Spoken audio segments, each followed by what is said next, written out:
It's Dr. Rangan Chatterjee! Yeah, you're our first guest in 2025. I feel very, very privileged. Well, so do we. Round of applause for Rangan Chatterjee. Here we go! Now, you've been very busy, right? I have. But you look like you've had a year off. You look so well. I feel good. I feel good, Chris. Yeah, but I've seen you at the end of book tours when you've been like an empty shell. Yeah. So what's changed? I'll tell you what's changed. Stress has changed. Yes. Right? So people go, I'm stressed out, I'm busy, right? And people are, of course. But stress comes in two forms. There's external stress. Mm-hmm. So workload, things that my boss wants me to do, the things that I have to do for my kids, right? But stress is also internal. And I think that's the missing piece for people. They think that actually I'm going to be stressed because there's traffic. I'm going to be stressed because I've got loads of emails and loads of work.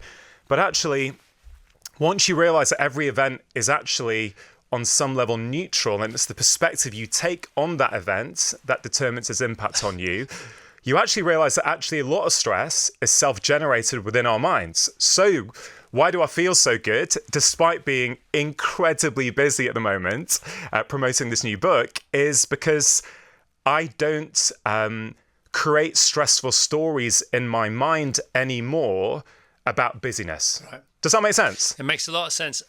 Honestly, you look like I'm looking at a photograph from before I knew you. Well, I mean... You look 10 years younger. And by the way, you look great anyway. Oh, well, I really appreciate that, Chris, because, you know, I am on a book tour at the moment. I'm not sleeping amazingly in my hotel room at the moment in London. Do you have your cafetiere with you? I've got my cafetiere with me. I do. I absolutely do, because, you know... Tell us about that. So, one of the reasons we struggle to make changes that last is because we make things too difficult, right? And let me explain the cafetiere first, and then I'll explain the kind of thinking behind it. Yep. Okay, so... Every morning for about 5 years now, probably more, I do a 5-minute strength workout. Uh-huh. I've rarely missed a day. It's got nothing to do with willpower or motivation. It's because every morning I have a habit, which is I make coffee. And so while my coffee brews for 5 minutes, and I'm very particular with how I make it, I don't go on email, I don't go on Instagram, I do a 5-minute strength workout in my pajamas. So at home, or I'm in my kitchen, I've got a kettlebell there, I'll do that, or I'll do a dumbbell or whatever. But when I'm on the move, like I'm in a hotel room at the moment, I don't bring my weights with me, but I bring my cafetiere, so it grounds me each morning. So I'm in my hotel room, I boil the kettle, make my coffee black the way I like it. Whilst it brews, I just do a bodyweight workout. And what's so powerful about that, Chris, and I think this is the key message for the audience, is that one of the most toxic things we can do, especially at this time of year, is say we're going to do something and not do it. And I'll tell you why that's so toxic. Every single day, well, every time you meet someone new, Chris, you're asking yourself two questions. Can I trust them? Can I rely on them? But we're also asking those same two questions of ourselves every single day. Can I trust myself? Can I rely on myself? So what my 5-minute workout every day does, it shows me that no matter how busy I get, no matter what my wife needs me to do, my children need me to do, my colleagues need me to do, I still found 5 minutes for myself. And I tell you, over time, that's how you change your relationship with your habits and your behavior and your relationship with yourself. Yeah, I think that's fascinating. I think, as I heard you talk about this on Rich Roll's podcast, that it's not about the 5-minute workout. Of course, that helps because working out for 5 minutes is better than working out for no minutes. But it's about this deal with yourself. I love that. I've never heard that before.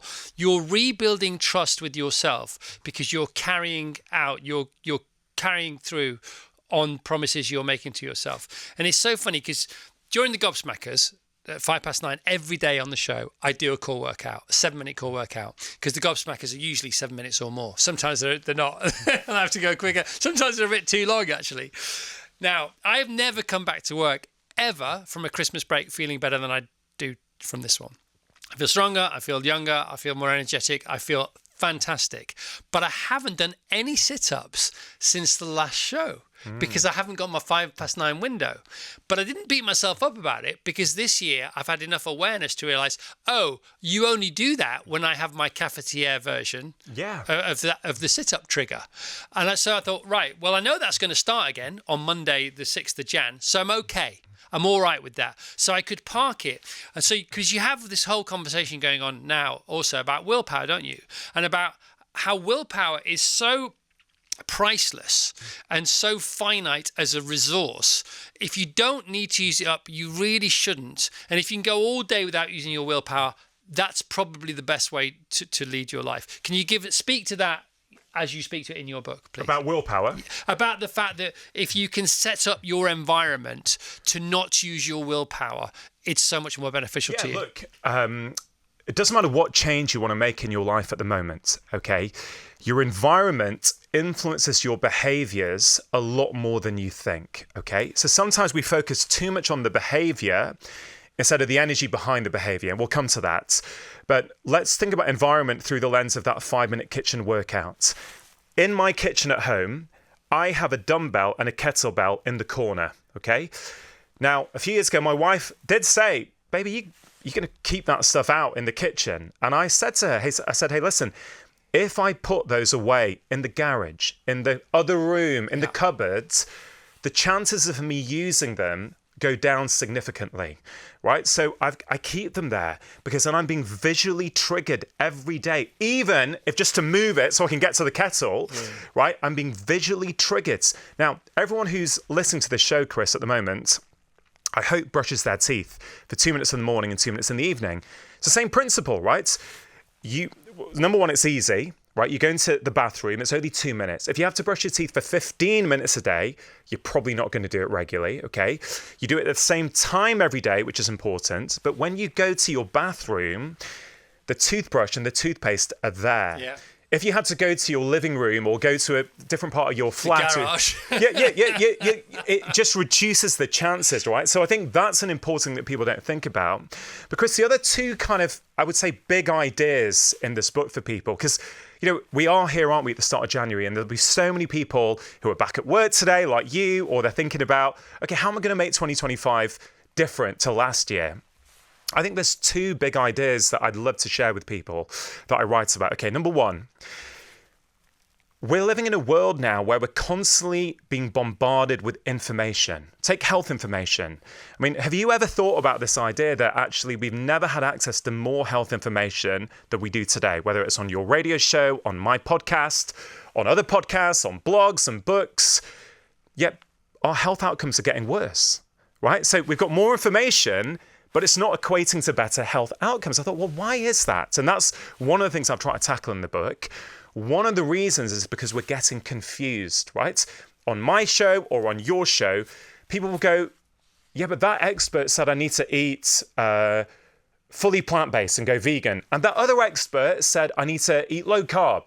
I don't know what to do, right? But we're overly reliant on experts, Chris. And this is such a key point for people.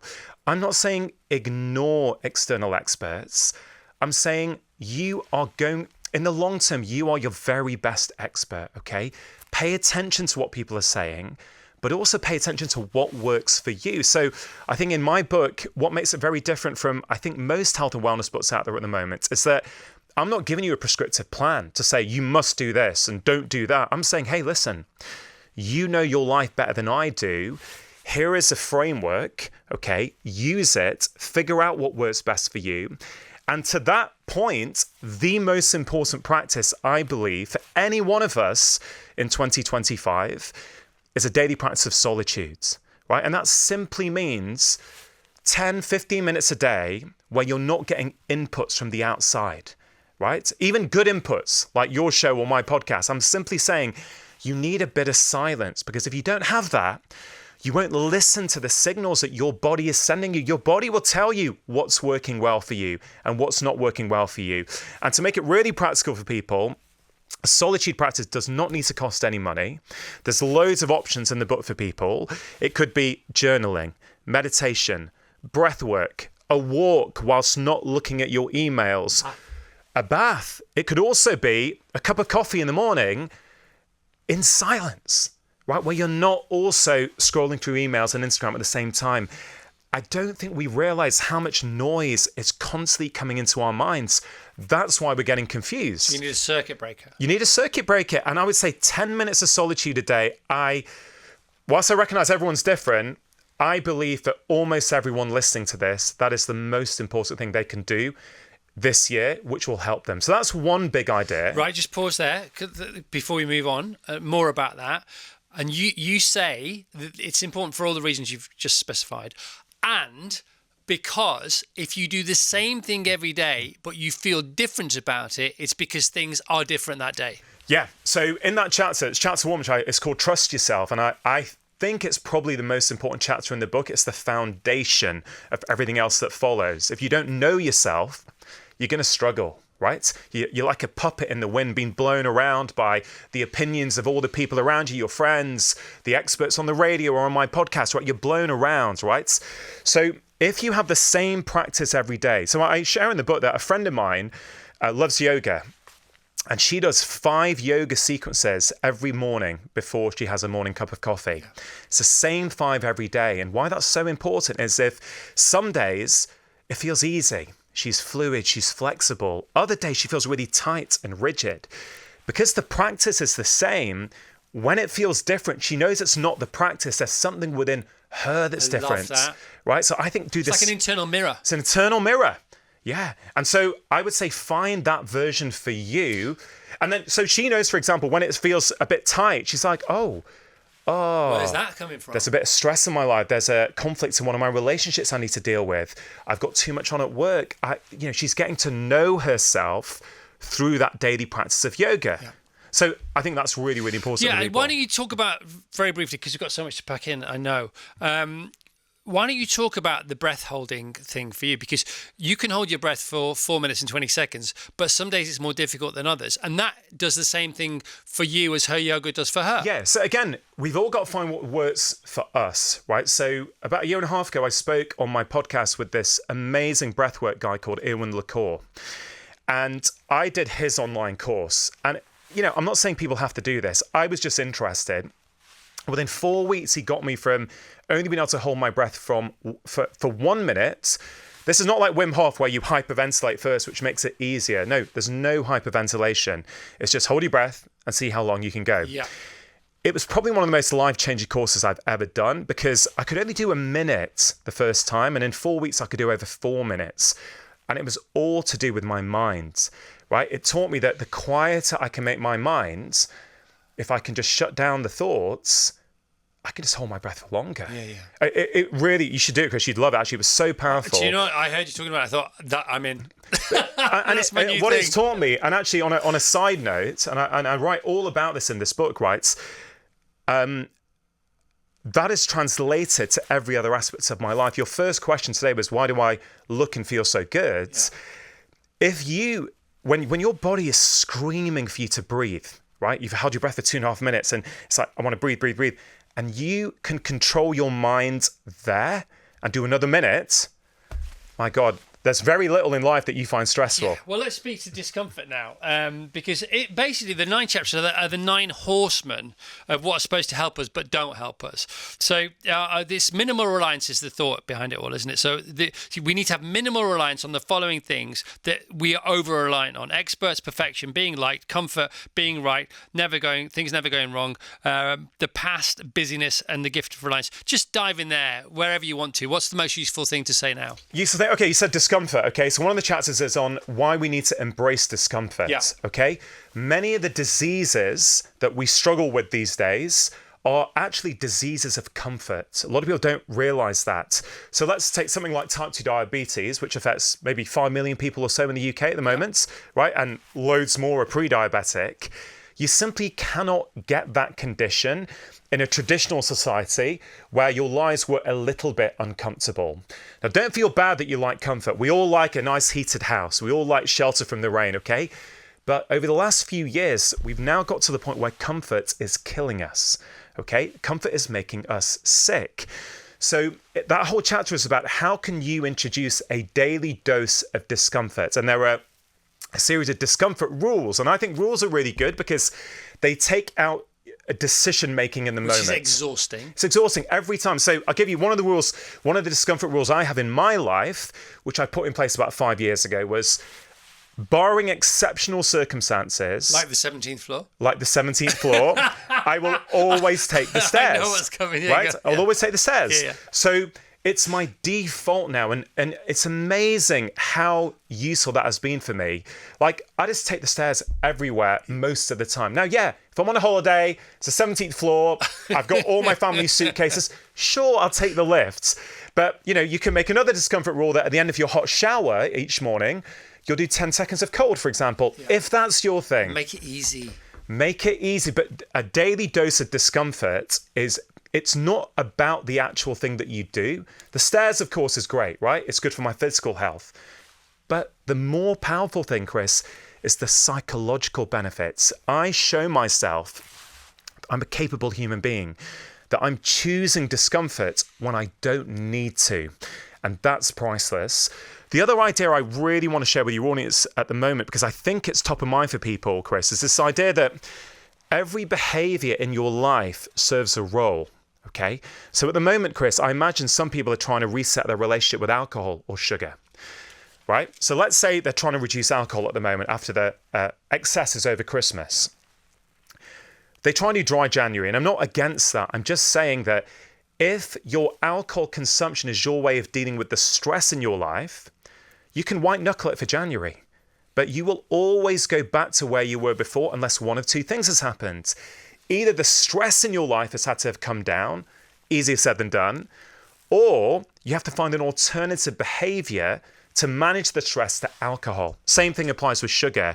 And so what I think is going to be so helpful for people in this book is it's going to show them, oh, this is why I can't make this change. This is why every January I go, I need more effort. No, you don't need more effort. Actually, you need to get to the root cause. Yeah. And I think that's why so many people are loving this book so far, Chris, is because it's like, oh my God, I'm getting this light bulb moment, this light bulb moment. Another one I really like, complaining, right? We don't realize, so on that sort of philosophy that our behaviors are downstream, they're there for a reason, right? If you're someone who's regularly complaining, you don't strike me as someone who complains a lot. I'm not a complainer. No, but if someone's listening, ask yourself how much you complain. And if you're not sure, ask your partner or a friend or a work colleague, right? If you're complaining regularly, you're basically saying that you're constantly disappointed by the natural order of life. Things are always going to go wrong, right? But if you're complaining, you're creating internal emotional stress. And what people don't realize is that internal emotional stress is not neutral. You will have to neutralize it in some way. Now, you can do that with a run or a walk, or more commonly, you get to work, you complained about the people on the way or the traffic and the stupid driver and whatever it might be. That internal stress, you'll have a bit of sugar. You'll need a bit of extra caffeine. You'll need a glass of wine after work. Or a gossip. Or a gossip, right? Those things are downstream. Or a Google, or a scrolling, or a... Yeah, but if you learn how to not complain as much, and there's a whole chapter called Expect Adversity, your behaviors will effortlessly start to change. So a really practical take home for people, next time you complain, you catch it if you can, either turn that complaint into an action, so you do something about it, or turn it into a moment of gratitude. It's a simple exercise. Try it for 7 days. It will transform your relationship with complaining, and your behaviors will effortlessly start to change. I promise. I love it. I love everything you're saying. I love everything you've written about in this book. It's so funny about complaining, because when I was running the New York Marathon, which is only a few weeks ago, there was somebody running next to me complaining about life whilst running the New York Marathon. I thought, you're completely missing the point here. They're white knuckling it. But yeah. They've done the training. They're doing the marathon. Hats off. Well done. All that stuff. That bit's amazing. But you're doing all the work and not getting any of the benefit. And they were moaning about stuff to the person they were running with, and I could see the person they were running with thinking, "Oh no, I've agreed to run this marathon with you. Is this what I'm going to get for the next 5 hours?" It was such a tragedy. I wanted to stop and go, "No, you." But this is Chris. This is the thing, right? We're going back to this theme: make change that lasts, right? The reason, in my view, and I've been a doctor now for 23 years, right? So I've got a lot of experience of seeing people and what actually works in the long term with them. We often talk about habit formation at this time of year. Right? I get it. It's important, right? And I talk about that as well. But it isn't the root cause, right? When you get to the root cause, you don't actually have to think about how you create habits, right? Creating habits and trying to sort of overcome the person who you think you are, it will never last in the long term, right? So complaining. Let's take another example. There'll be people driving to work today after their Christmas break, annoyed with someone cutting in front of them on the roads, right? So when someone cuts in front of you on the road, you have two choices. You can either mouth off in your head, create all this internal stress, the other guy can't even hear you in the first place, and then you'll spend the rest of the day trying to neutralize that stress. Or justify it. With sugar, with alcohol, with 3 hours of scrolling. Or, and there's loads of practical tips in the book to help you do this, you could train yourself to go, oh, I wonder what's going on for that driver. Maybe they were up last night with a sick child.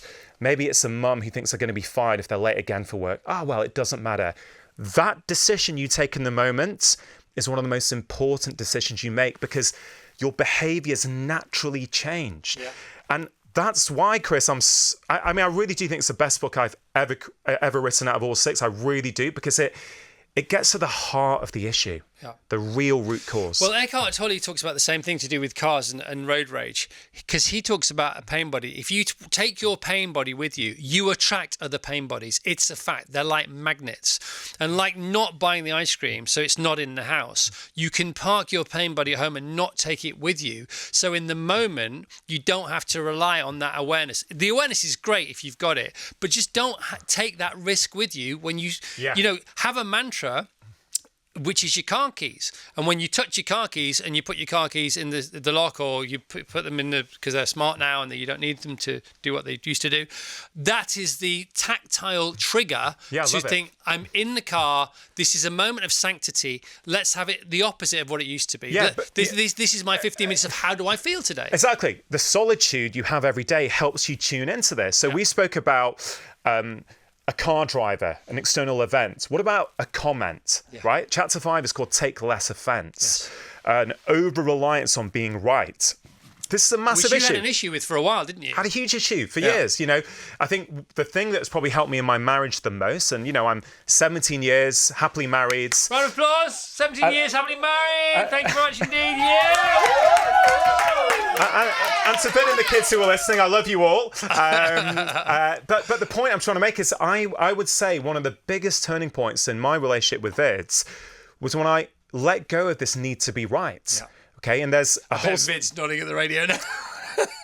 Well, she might be. Yes. If there was a cam on her, let's see what she says at the moment. But I think that reliance on being right not only affects our close relationships, the amount of people who go online every day and are taking offense.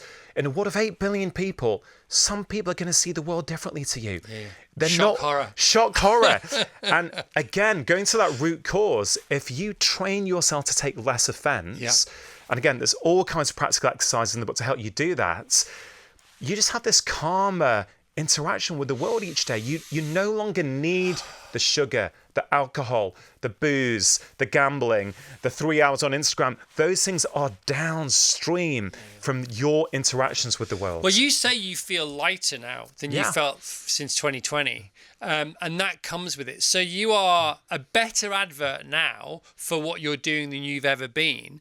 And you seem to be talking about what you're doing with such... I mean, you've always been a great communicator. I love your books. I love you. I love the way you talk about... I said to Vassos, you're the best person that I've ever interviewed that can talk about what they've written. And I think your offer is a 2-part offer, because book tours are really important. Book tours are really important to sell books. But I think you're like a double act to yourself. I think you're a great writer, but you can't say what you're going to say about the book without writing it first, thinking about writing it, editing it, and then reflecting what you've written. Because they say, in order to know something, you really need to teach it. And you seem to teach yourself via your books, and then you spread those learnings with the rest of us. Well, Chris, I think that's a very astute comment. One of the reasons I love talking to authors on my podcast is because when you've gone through the process of writing a book, you can't fake it, right? You think you know an idea. Some people try. Some people try, right? You think you know an idea. Go and try and write about it, and then you realise where the holes are in your idea. How little you know. Well, I mean, you guys, Vassos, he's written books, right? You've written books, Chris, you've written books. You've got to be able to articulate these thoughts together and have them make sense. So I think the best books are the books that the author needs to write for themselves. I wrote this book for me. It's the only reason to write a book. Exactly. I wrote this book because it helped me explore these ideas. I've got clarity on it. Yes, I think the book is going to be life-changing for people. And then when I do go on my national tour in March, I think, I'm going to be able to express these ideas in a really fun way to a theatre environment. drchatterjee.com/live. There's only 14 dates so far. I'm sure you'll book a few more. We just had 3 in Australia. We're thinking about America as well later in the year. But 14 UK dates. Okay, so drchatterjee.com/live. Let's just get into the tour dates quickly because they're really important. It's March, so you need to book up now.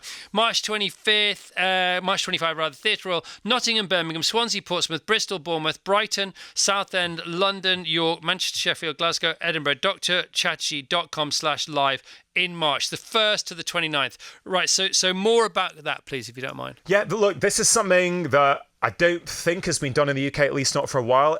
I do believe that health in 2025 is the new rock and roll. I think people are struggling. They want to feel healthier. They want to feel happier. I feel I've got a lot of practical tools to help people. So I'm working with an amazing director in a theatre, lights, sound, music, storytelling. It's going to be a fully immersive experience, not just a book tour, actually. It's going to go far beyond just this book. Yeah, of course. An immersive experience for people. So I really hope, How long is it going to be? 14 dates. No, how long is the show going to be? About 2 hours with an interval, 2.5 hours with an interval. Interesting. And I think it's the sort of thing people are going to want to come to with their partner or with their friends, like make a real night out of it. Yeah. And my promise is that everyone who comes is going to walk out feeling different about their life, feeling inspired. So yeah, I'm super excited about that. I bet you are. Chris, just what you were just saying about me being a better advert now than I ever had been, that's really interesting for me because I feel that as well. I feel there's less of I don't need people anymore to agree with me.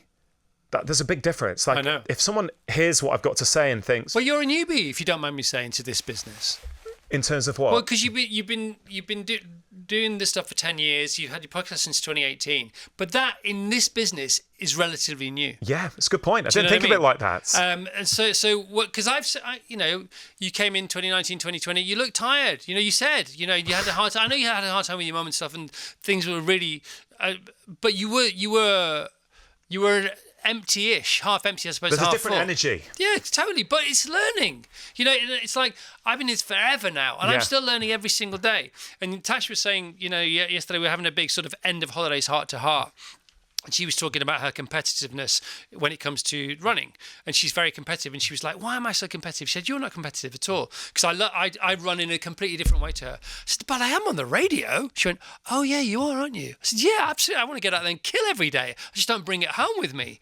And so I'm still learning. We're all still learning. If we weren't learning, we were in...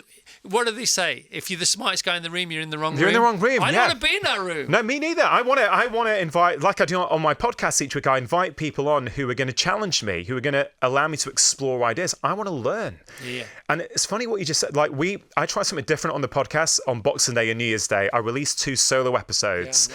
Yeah, 5 mindset shifts for 2025 and then 5 habits for 2025. Already, they've only been out about a week and a half. They're 2 of the most downloaded episodes in the whole history of the show, which is really exciting for me because I think, yes, I'm going to keep doing these every Wednesday, talk to some incredible guests. But actually, I'm thinking maybe every 4th Sunday or every 2nd Sunday, I'll release a solo episode where I sort of articulate some ideas for people as well. So I'm constantly experimenting with how can you help people live healthier and happier lives. And just what you said there about Tash is really interesting, right? Going back to what I said before, we focus too much on the behavior and not the energy behind the behavior. Chris, I've learnt that every single behavior in our life either comes from the energy of love or the energy of fear. And what's downstream from fear? Guilt, shame, I don't feel good enough, I want to compete with everyone, right? That's why so many New Year's resolutions fail, because they're coming from an energy of fear. I don't feel good enough. I don't like the way I look. And we use guilt and shame to promote those behaviors. That will never last in the long term. But the energy of love is when you actually quite like yourself. Joy, compassion, generosity. When that's the energy behind your change, you can go on forever. Well, continuing on from that and continuing on from the conversation I had with Tash, we talked about love yesterday, and there's that, many of us know you can't give what you haven't got, and you can't love someone else if you don't love yourself. We know that. That's been said before. But yesterday we talked about the fact that you can't love anybody more than you love yourself, which is different. That's a nuance. So Tash and I feel like we love each other more now than we've ever done, because we like ourselves more than we've ever done. Because you can't love yourself a bit and then love vid a load more. You can only love someone as much as you love yourself. And that is a realization that brings lightness with it. It also brings a freedom. I don't know what the 7th book is going to be, but you've got to tap in at some point to what Thich Nhat Hanh says. The foundation of happiness, the only foundation of happiness, the true foundation of happiness is freedom. And that's the freedom from things, because he always said that you have a freedom from things. You can't have freedom; it's freedom from things. I love it. I mean, and then he says fear. You need a freedom from fear, and you only have freedoms from. You only have fears of. So fear is always followed by ofs, and freedom is always followed by froms. Yeah. And there you go. You I love it. I'm totally on board. And actually, although the title says "Make Change That Lasts," it's really a book about freedom. Because these reliances, anything you're reliant on to feel good, whether it's experts or perfection or being liked by others or comforts, it's a tie, right? You're tied to it. You're not free from it. That's why you can't make those changes last, because you're attached to them. So you'll keep every January trying to go, what's going to be different this year?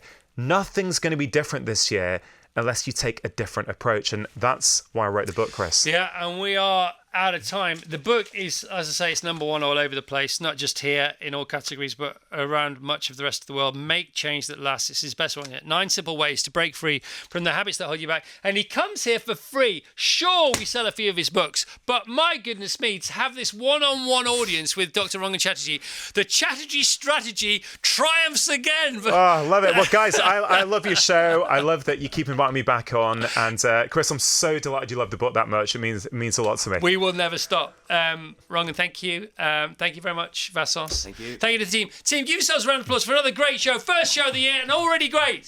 You're amazing. Goodbye, everyone. Have a great day. Here's Uncle Pappy to say goodbye.